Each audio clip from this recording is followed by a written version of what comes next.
Now we will start with the right colic flexure. Now what is the right colic flexure? Right colic flexure. So right colic flexure is also called as right colic bend. This right colic flexure, it is almost all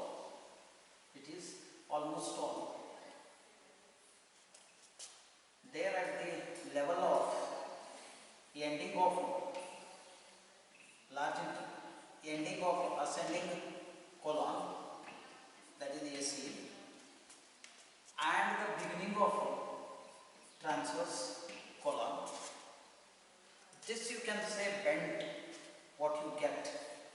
This bend itself is called as right colic flexure.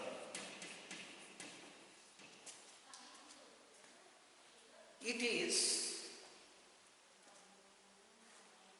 not an acute angle compared to the acuteness of left colic bend. It means the left colic flexure will be having a acute bend. Here it is not that acute bend that right colic flexure is present. So this thing, it is also called as hepatic flexure,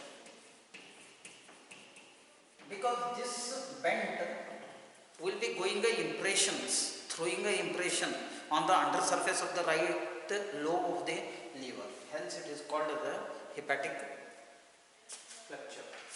Now we have to go to the relation for this. In order to know the relation of this, you should take a cut part of this and keep it like this.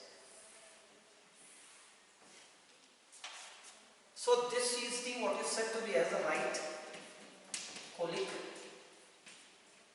flexure. Now this right colic flexure has got the relations, that is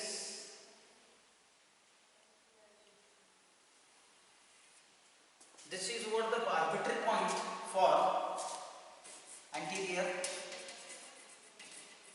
or rather anterosuperior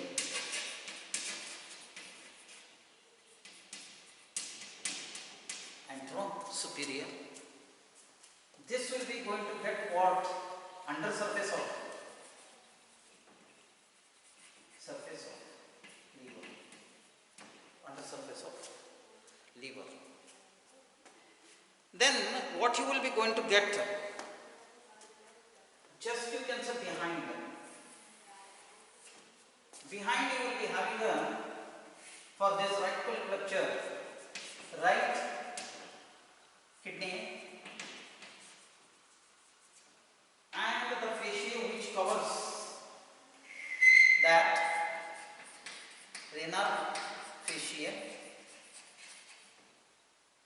and the renal fat, right renal fat. So it will be there. Then what are the things are there? Just you can say below and little medially. So at this point you will be having here part of gallbladder, then second part of duodenum. Apart from that, you will be having here coils of jejunum. So these are the relations for right colic flexure. Now once you know this relation, you have to go to the internal of the right colic flexure or the hepatic flexure. It is same as that of the internal of the that of the you can say ascending colon. or the rest of the part of the what, that of the colon itself. So there you will be going to have mucosal folds which are there spread. Those are called as the what, mucosal flora of the colon. Now internal of the what, that of the right colic flexure or the bent, serous will be there, subserous will be there, muscular, outer longitudinal, inner circular. Circular are interrupted by the longitudinal, giving rise to the saculations. Saculations are also present in that. Then you have got the submucous, then the what, mucosal layer. Now in the what, mucosal, you have got the folds. Those are called as the colonic villi or colonic mucosal flora. So you will be having internal. After having the internal, you have got the blood supply. Blood supply for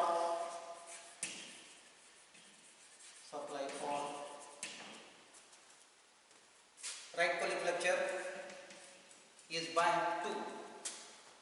Colic flexure is by 2. One is right colic artery, another is mid colic artery.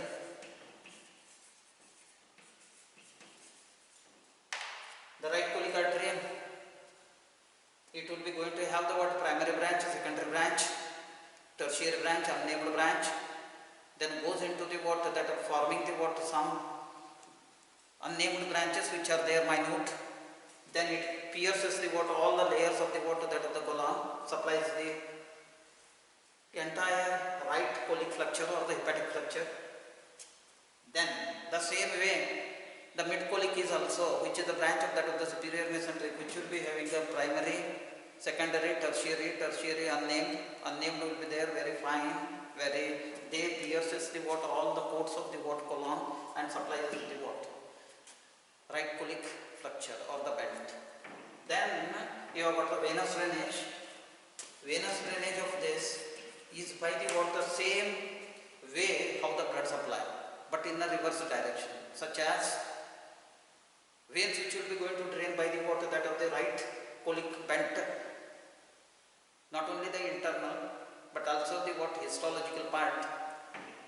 It will be going to divide into what, two, that is what is said to be as a colonic veins, which will be there for the what, lower part of the right colic and the upper part of the right colic. Lower part of it is by the water, that of the colonic veins. Now these colonic veins, they will be going to open into the unnamed veins. Unnamed veins is into the tertiary, means which are there along with the water running in the tertiary to that of the artery. Those are the things. Then the what, you have got secondary, then you have got the primary. Primary will be there, nothing, tertiary will be there. Now tertiary will be there, which will be running all along with the primary branch of that of the artery. Then into the what, right colic.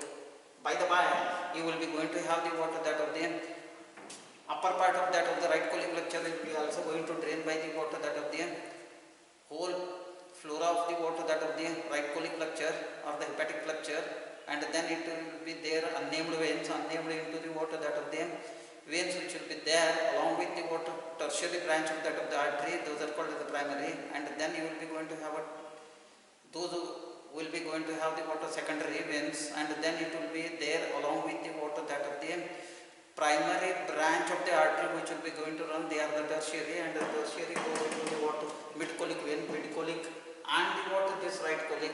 Right colic will be going to get open into the what, superior mesenteric vein. Mid colic is also going to get open into the superior mesenteric vein. So this is what the venous drainage. Now you have got the what, lymphatic drainage.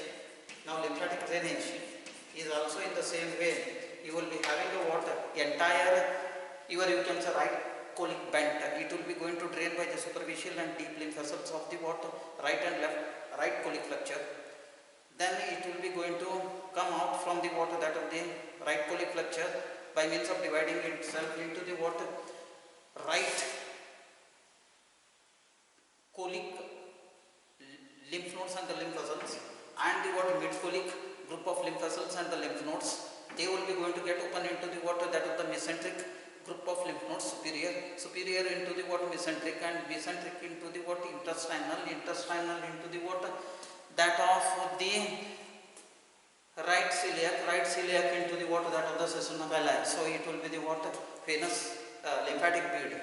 Now coming to the what, nerve supply is by the what, sympathetic and the parasympathetic. Sympathetic is nothing but at the what, that of the bodily segmented part at this level is nothing but in the right hypochondriac. So the nerves which will be there at that level, which are supplying to the what, body cavities. Then coming to the what, that of the, you can say, vagus, that is the parasympathetic, that is right and left vagus. Left vagus, it will be going to come front, right vagus will be going to get behind, then it will be going to get all together at this point. It will be going to join to the what, sympathetic early and after the sympathetic ganglion, giving rise to a what, that of colic flexure. From the colic flexure via the what, that of the mesenteric fluxes of nerves which are there in the what, mesentery, it will be reaching to that, and then it will be going to get supply there, that part. That is also called as the autonomic nervous system. So this is the nerve supply. Then coming to the what, histology is remain, it will be going to take all along with the what, remaining part of the what, colonic histology together. Coming to the what, embryology. After the nerve supply, you will be having embryology. It is developed from the what, that of the, you can say, definitely it is by the midgut, as because it will be going to take the blood supply by the branch of that of the superior mesenteric artery. And it is also true that the one which is developed from the midgut, it has to have a what, blood supply by superior mesenteric. So definitely it is by the midgut. Coming to the what, that of the applied anatomy, definitely it is a part of the what, that of the colon. So colitis will be there, cancer of the right colic flexure, TB of the right colic flexure, maybe the metastasis of liver may go into the what, that of the right colic flexure. So these are the things, few. Colitis will be the common. So with this, applied anatomy is also finished. Thank you.